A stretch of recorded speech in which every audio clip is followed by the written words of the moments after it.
In a previous episode of RV Cooking, we did chicken fried rice out on the Blackstone. But maybe you don't have a Blackstone, and maybe you don't want to do that much cooking.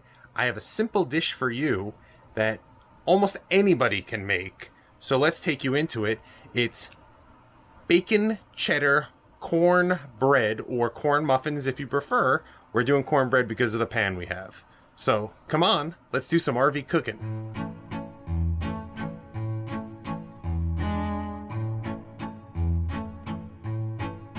So all you need is a package of corn muffin mix. I use some onion powder. You can use chopped up scallions or cooked onions. Scallions work the best, but that's a lot to keep on board, so we have onion powder. Some smoked paprika. Some sharp cheddar, which I've already cubed up.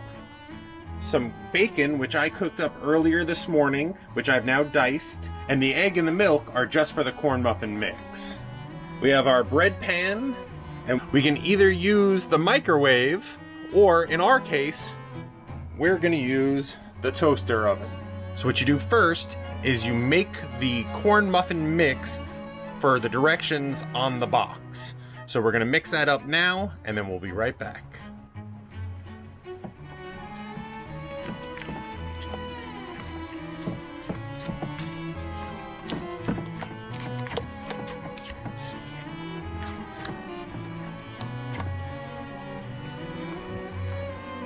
So now is when you would add in the paprika and the chopped chives. I'm gonna add in the paprika and the onion powder. You can eyeball it, do it per taste. You like a stronger onion taste, you can do more scallions. You like a stronger, smokier paprika, add more paprika. There's no exact measurement on it, it's really about taste.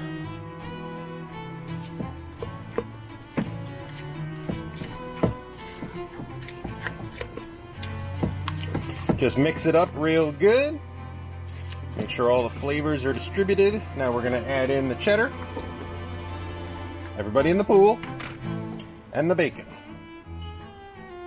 And that was about 6 strips of bacon and about 1/3 of a pound of sharp cheddar. When you're mixing it, you're gonna say, oh, that's too much bacon, too much cheddar. But remember, the mixture is gonna get bigger in the pan, so it'll all expand together and it'll be perfect. And we're going to use a bread pan, as I said, instead of muffin tins, but you can do it however you want. I have sprayed it down with a kind of a cooking spray, a Pam sort of thing like that, so that it's nice and greased up so that it won't stick to the sides. If you're using muffin tins, do the same thing, or use maybe the paper cups. Now to put it in. So everything's all mixed up. You may want to get yourself one of these. It is a spoonchula, so it's like a spatula, but in a spoon shape. It makes it much easier to get the stuff out of the bowl. So let's see you do it. Let's do it. Okay, so we use it, and we scrape the sides, get it all in, and get it into the pan. Now, if you're using muffin tins, you'll only want to fill the cups up about 1/3 of the way. Since we're using the bread pan, we're okay. We're just going to kind of flatten it out to mix it up together. Now, I don't want to waste anything, so I'm going to take... We always have plastic utensils for me cooking, and I just like to scrape the rest into it so I don't miss out on any of that cornbread mixture. So everything's in the pan. We preheated the oven to the instructions on the box, which was 400. Now we're going to put it in the oven and start cooking.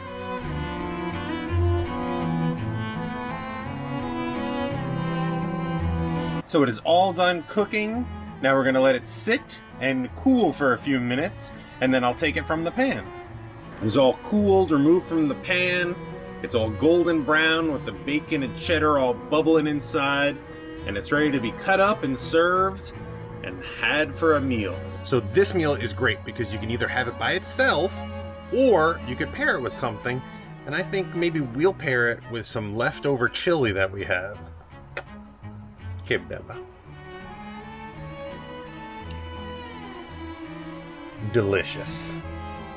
You can wrap it up, save it for later, No matter what, you got a delicious side dish or a full meal. Since you got bacon, cheese, it's all wrapped up in one.